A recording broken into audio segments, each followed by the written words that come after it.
Welcome to Ladies in Law, where real-world advice meets professional wisdom and empowerment in realms of law and business. Your hosts, Lisa Goucher, Dawn Smith, and Kellye Raymond, bring you innovative strategies, practical guidance, and inspirational stories. Join us as we inspire and support women to thrive in traditionally male-dominated fields. Well, hello, Lisa here with Dawn, and today we are continuing our series on unwritten rules. We're going to talk about the likability trap, meaning women need to be calm, patient, collaborative, that they are just kind and always working in that direction. Just keeping a smile on your face, right? Yeah. I don't know. I feel like that's kind of being a girl, being raised a certain way. I was just thinking there's a great commercial out now that they say she plays like a girl or does something like a girl, right? I've seen it. You know what I'm talking about? Yes. And these girls Hits are like powerful, a girl. hits like a girl. And it's such a powerful thing now. I just feel that like the narrative nowadays is so much better than when we were coming up, you know? Right, because it was just smile, push through it, act like nothing's wrong. Be a lady. Right, be a lady. Yes. I mean, being a lady's important. It is. It is. But you can be all of the powerful things too. Well, And still be a lady. Yeah, I think the cap's off, right? I think we're moving in the direction, at least I hope. And if you're watching this and you're still keeping your cap on and all those emotions suppressed, now we're not talking about losing it, but it's okay to show emotion. It is okay to show emotion. Yeah. I mean, I just was thinking about one time when I was in trial, and I hate to lose, and the cases that I handle have such a big impact on my client. And when I lose, I just feel like I've let them down on so many levels because they've already gone through such a horrific experience. And then now sitting in trial, going through that, and basically they're put on trial, and then to lose, it's devastating. And especially when it involves a child or, somebody that has really been victimized, it makes it hard. And in one trial I lost, and I lost it. I just started crying right next to my client. We were both crying in front of the jury, in front of the judge, and that wasn't so bad, but the judge called me back into his chambers with opposing counsel, and he started talking to me, and I don't even remember. It's such a whirlwind. I just kind of remember what the office looked like, but I just completely lost it in his chambers at that moment. And I felt so embarrassed because I lost control of my emotions. And now looking back on it, it was a total normal reaction. Well, because you cared, like the case mattered. Mm-hmm. You cared about your client. Yeah. You felt like you put on a good case. Yes. It was. Yeah. And now I just kind of let it flow. The last trial that I was in, I think before I would have been so worried about crying if my client was on the stand or crying in an impactful moment in trial. I'm a very emotional person, very emotional, and I always have been. And I think initially when I was a lawyer, I tried to suppress that because it didn't seem lawyerly. Lawyers aren't supposed to cry. Lawyers are supposed to act a certain way. If you're a woman and you're crying, then you're weak. You're going to look weak. And I just always felt like I had to repress all of that. And now I just, if it's something that I'm feeling in that moment and it's real and it's natural and it's happening, I just let it go. It's just part of who I am. And I think that if I would have learned that earlier and appreciated that earlier, I think I would have probably made a bigger impact for my clients. And then, so just talking about that and leading a team, how has that made a difference? Not suppressing. So when it comes to leading a team, that's another great point, is I was always so scared to be vulnerable in front of my team, that I didn't have it all together, or that, I didn't have all the answers, or I didn't know exactly what to do in a certain circumstance, or if something happened, I knew how to fix it immediately. I think that I was so worried about not looking vulnerable that I didn't allow my team to get close to me, and I've completely changed that. If I don't know the answer to something, I own it. If I'm feeling a certain way about where we're at and I need to ask questions and I need help, I open the floor. Who has ideas? How can we solve this together? I think that being vulnerable in front of your team just builds so much, because all of us feel vulnerable. Yeah, most definitely. How about you?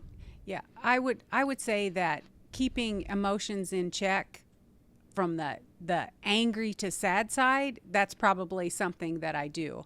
The loving, caring, showing that individuals matter, people on my team, the clients, all of that. That's a really easy thing for me to do. And I'm a hugger. Some people are like, you go to hug them and they're like, my mother was not a hugger. I knew she loved me. She never told me and never hugged me, but I knew she loved me. And I think I just do the exact opposite of, how I was raised. But the emotional component related to anger or sadness, I think for me personally, that's one that I'll just step back. I'll step back. I'll step away. I'll work to get that in check, just to process it as quick as I can, and then move forward from there. So why do you think you feel that way? Anger for sure. You can't lose your cool. We all do sometimes, but you got to try really hard not to lose your cool. But why do you think that it's so important for you in business to not show sadness or that kind of sad emotion? Well, I think there's a line there. I think you can show and share sadness, but I don't want to ever make it to the point that I make the other person feel bad. Like, let's say something's not happening my way and it's making me sad because it's not happening my way. Something just didn't pan out that way. I just try to look at it from the standpoint that something bigger is coming down, a setup, not a setback, a setup for something bigger. So I think it boils down to just not wanting to make the other person feel bad, if that's the scenario. Have you always been that way though? Have you grown over the years to be able to do that, or have you always had kind of that control of your emotions? I would say just due to the type of person I am, I'm generally very positive, and so I think when things come in that are contradictory, I do think I just step back and kind of clam up. Mm-hmm. Mm-hmm. And do you think that that's helpful when you're leading a team? Do people rely on you for that strength, you think? It's interesting because when I started in the court reporting firm, went from being an employee to a firm and having employees and investing so much energy into specific employees and rewarding them and really getting to know them and being side by side with them. And then something presents itself and they leave and go to a new opportunity. Oh, yes. So that really hurt me. Yes, that me hurt too. me, and I just wished them well. But what happened was it was kind of like festering because, you're like, wow, I put all that into you, all that energy and everything that we had here. Like, why did you leave? Mm-hmm. I was taking it personal. And ironically, when I worked at the law firm, I had said to myself, I will never take it personal. Like, I'm leaving because it's a better opportunity for me. And then fast forward, I'm in the firm. One of my key employees that I love and invested in leaves. And what do? I take it personal. So it took quite a few years, I guess, just to resolve that, because that pain, that kind of feeling like you were stabbed in the back after all of that. But actually it came full circle. And she ended up working for me now and has for the last few years. But I would say, there was 10 years in there that she did not work for me. Mm-hmm. And so by keeping myself in check, by not unloading my disappointment that she left, everything plays itself out the way it's supposed to. So I just don't think always everything has to be said. Yeah. Yeah. No, I agree. I would say I've had so many similar experiences, because you really do. If you care about what you're doing and you care about what you're trying to build, you put so much of yourself into training and making the people around you better and learning from them, and hopefully they're learning from you. And it was so upsetting when these young associates would leave after I felt like I'd put so much in. And now I look at it in a different way. I've kind of changed the way I think about it. What I'm going to try to do in every moment is add value to the people that work with me and around me. And I'm going to try to gain value from them. And as long as you are, doing that on a daily basis, and you feel like you are adding value to them and your team, then you can just kind of let them fly.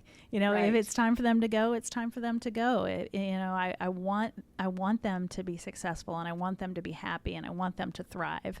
So, and I just think of it in a way as I hope I just made it a little bit better for the next time. I agree. And I think the first one is the hardest.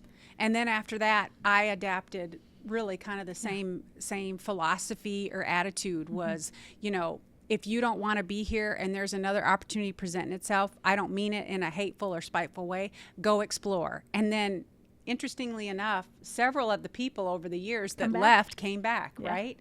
You just let them go, let them flourish, let them investigate the opportunity. And if it's something that is better for them, I'm happy for them at the end of the day. But I think that's a switch that has to go off in your brain to go from working as an employee and a coworker with colleagues to a business owner and a growing business. It's a business mindset. Yeah. You still love them, care for them, want the best for them, but I think you have to definitely figure out how to not take it so personal. Yeah, because that's part of your emotions. Right. It does. It hurts. If you spend all of this time and you have certain expectations, like they're going to really help grow the business once I get them trained. It is. It's an emotional thing. Work is, I don't know. I guess maybe some people think work is just work, but if you're a lawyer, hopefully you're doing it for a certain reason because you are compelled to do it. It's a profession. Owning a business is a profession. You're there. You're putting everything into it to make it successful, and it's personal. Yes, it is personal, and the component related to the emotional can be such a liability if you can't figure out how to manage it in that setting, right? Because what'll happen is you'll just burn out. Yeah, 100%. Yeah, and I think the whole likability thing. Yeah. You initially think, oh, do they not like me? Right. Falling into what did I do wrong? I think falling into that trap of worrying about being liked is somehow you have to get over that as quickly as possible.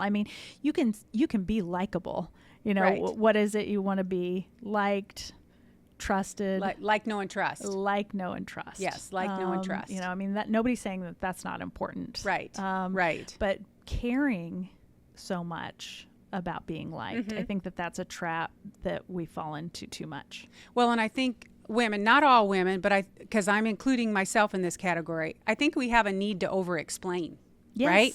Like we have to, I'm canceling because of blah, blah, blah, blah, blah, or this is happening because, and when you're in business, you oftentimes more isn't necessarily better. That's right. That not everybody needs to know everything, every single detail. A really good example, because I am a person that I feel like at times like I need to give more information. I want to give context to what I'm talking about. So my partner and I, one of us was going to take the firm, and either I was taking it or she was taking it, and she accepted the offer, and so I was going to be out. The employees knew something was going on, but they didn't know exactly what it was. I had been the face of the business, had been working it, and then my business partner came in, and so everybody's wondering what's going on. So that was the day that we were announcing that she was taking the business and I was going to be out. So I was talking and bantering with my husband back and forth, and he's pretty cut and dry. For him, things are black and white. And he told me, he goes, It's just like the movie Moneyball. I love Moneyball. Are you going to give him 10 punches to the gut or the bullet to the head? And I'm like, what do you mean? He's just like, go in there and just summarize it, and I'll be darned. That really was the best advice ever, because there wasn't anything I could say to soften the delivery. I would have just lengthened the process. Mm-hmm. So literally, I was like, one of us is taking the company. It's going to be Diana. Thank you, everyone, for your service. And I just wish you all the best, and I'll turn the table over to Diana. And that was it. And that was it, and I walked out. And, I didn't need to belabor the ongoings of everything. I mean, everybody knew something was going on. Mm-hmm. So I think women as a whole, like the likability, the reason we have to justify, we have to explain more, maybe evaluate, because that's not always the case, right? Mm-hmm. Yeah, and just along those lines is don't say sorry unless you have done something wrong and you really should apologize for something. I think that, very rarely do you hear men apologize for just walking into a room. Right. Right. Oh, I'm sorry. It's like a stutter. It's how you start a sentence. I'm sorry. Please just stop saying that unless you've done something wrong and you owe someone an apology. Yeah, I would say that's a huge crutch. Yeah. And then I just, another unwritten rule is being assertive is not okay for women, because we were going to come across as being bitchy. Yeah. How do you deal with that? I'm not bitchy, so I don't have that issue. I'm just not. I can't. If you've watched any of these podcasts with the our followers and whatnot, I just don't have a bitchy component to me. I feel like I can make the point, but I just don't come across that way. But I'm not in a courtroom debating motions, so I don't know. Maybe I would come across more bitchy that way, but I don't know. When you said it, when you were saying it just now, you didn't believe it. You're like, yeah, maybe I would. No, I don't believe I am. Yeah. I think I can definitely be bitchy.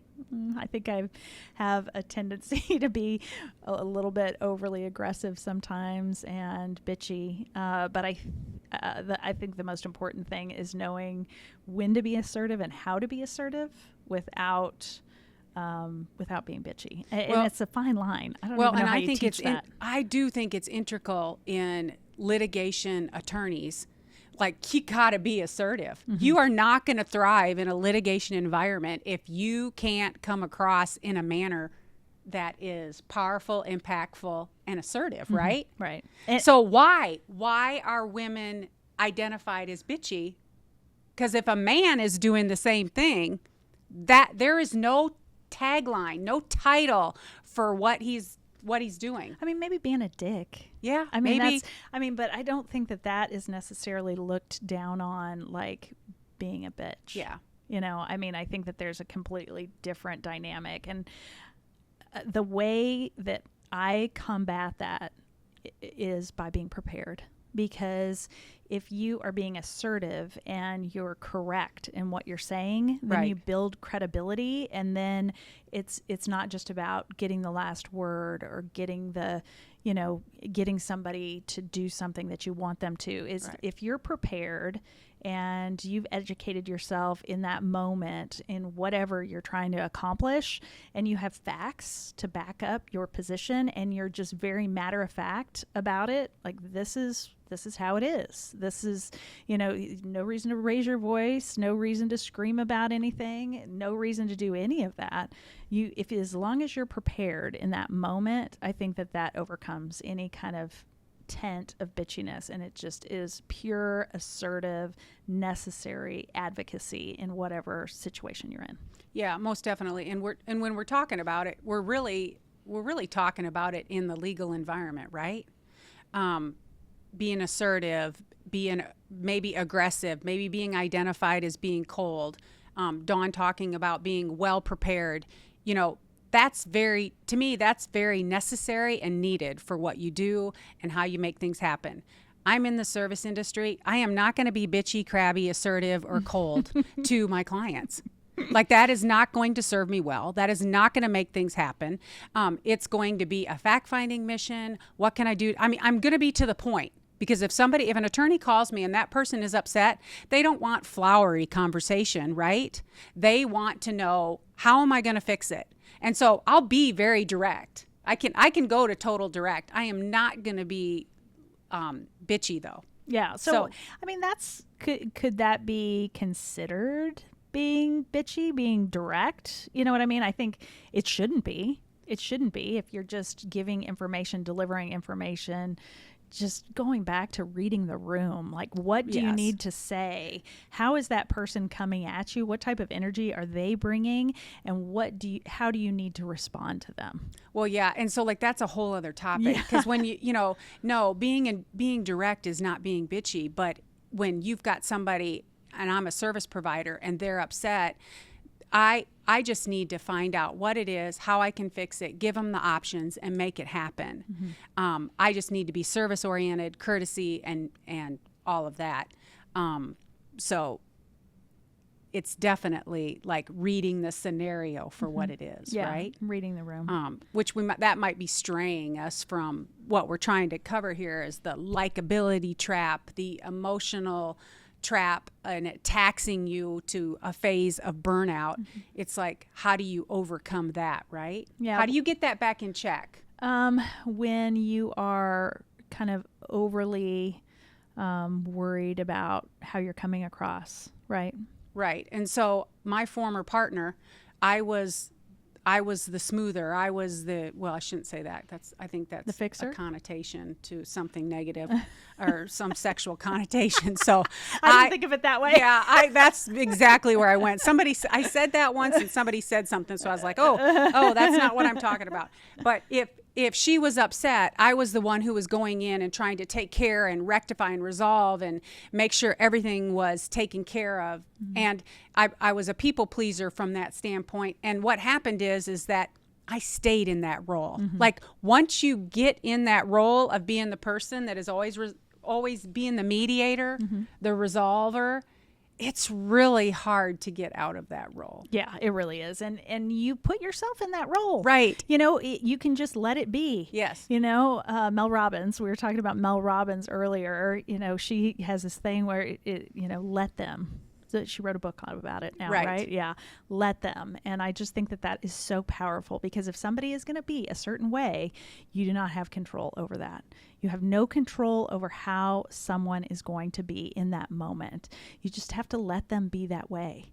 They're going to make their choices. They are going to react to the facts or circumstances around you or around them. And it's not up to you to make it okay. It's up to you to make sure that the business is doing well, that your team is doing well, that you can control what you can control, but let them be them. Yeah, and just to springboard on let them. Otherwise, if you're not careful, you're teaching them how to treat you. Yeah, that's right. Because then you fall into this pattern. Yes. Then there's an expectation that you're going to fix it all the time. Right. It is. It's super challenging from that standpoint, because that was the role that I played. Just her personality and my personality, it just fell down that way. So, that is something I've not gotten back into. Yeah. We're not partners anymore, but it just gave me more awareness about myself. And it really is like an underlying characteristic that I have. Mm-hmm. I'm the mediator at home. I'm the one who's trying to make sure when, the kids are sideways with each other, or me or their dad, I am the mediator. You're the fixer. Yeah. Yeah. I mean, we all have roles. I don't know. It's just uncomfortable. It's uncomfortable to be around people that are uncomfortable. Right. Right. It's like sometimes just peace is better. It's better to have peace than resolution or than being right or something. I mean, I think at home, it's a completely different circumstance. Peace is important. And if you're trying to just have that time, have that moment of peace as opposed to chaos or, people being upset, then I think that's appropriate. But if you are in a relationship in business to where you have taken on this role to be the fixer, then just I don't know, you're going to always be the fixer, and you don't have to be. You do not have to take on that role just because of who you are in that moment. You do not have to take on that role. Yeah, it becomes a habit, right? Yeah, it does. Yeah, because it's just once you fall into it, I think it just becomes natural. Mm-hmm. And it can be so emotionally draining. So just looking at the roles that you have, where you are in those specific roles, and then figuring out how to step back. I don't know. I don't really know the answer because I was never successful. I was business partners with her for 17 years. And I was never successful in redefining our relationship in the partnership, right? But did you even know, like in the moment, did you know it was happening? Did you know that you were being the fixer and the placater, and did you know it was happening? No, initially, because the thing about it is that when I went into business, when I started with her, I was an employee and I earned my partnership. So I essentially became the fixer before I even earned my partnership, right? Yeah. So that was the role that I played. Because you were trying to add value. Yes, trying to make sure that as we were growing and things were expanding, because it was just a constant state of growth. And that's the environment that created me being the fixer. But I don't know. I think that there's a balance. Yeah. Right. Because you're trying to, especially when you're in a high growth environment, because you've got to make sure the team's okay. Right. You got to make sure you got to get the business done.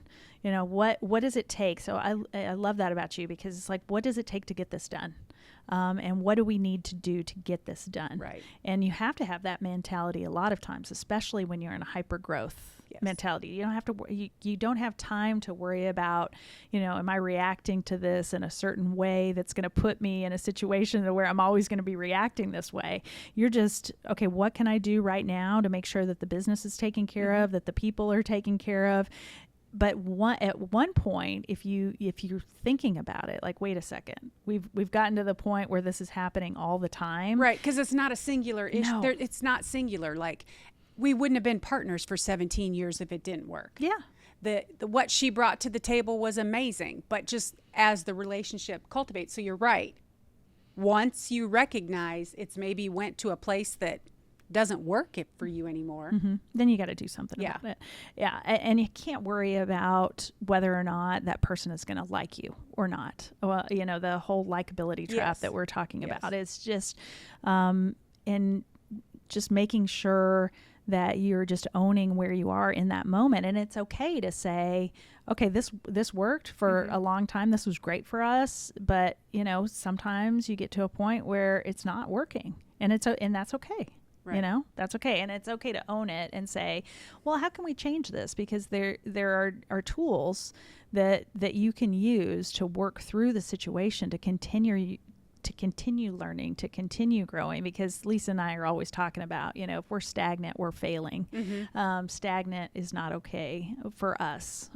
We want to keep on growing and challenging ourselves to do new things and to be relevant and to, just to make an impact, to make a difference. Well, most definitely. So if you're in that environment, there's just a handful of things that I would recommend. Number one, look at your habits. What are your habits? Are they such that they're just continuing to further that environment? Number two, have you set any boundaries? Number three, are you protecting your peace? Like, sometimes you just have to step away. Protect your peace that you were talking about. Protect your energy. And the last thing we'd say is let them be them, right? Yeah. Just let them. That's hard. Yeah. That's hard. It is, especially if you're so involved in a situation and you're trying to make sure everything's going the right way that it should. I mean, just let them. Most definitely. So if you have any comments, put them below or send an email to hello@ladiesinlaw.com, and we would love to hear what you have to say about this topic. Thanks so much. Thanks for listening to today's episode of Ladies in Law. We hope you're walking away inspired and ready to shake things up in law and business. Don't forget to hit subscribe and let us know what you think. Spread the word and share this podcast with your network.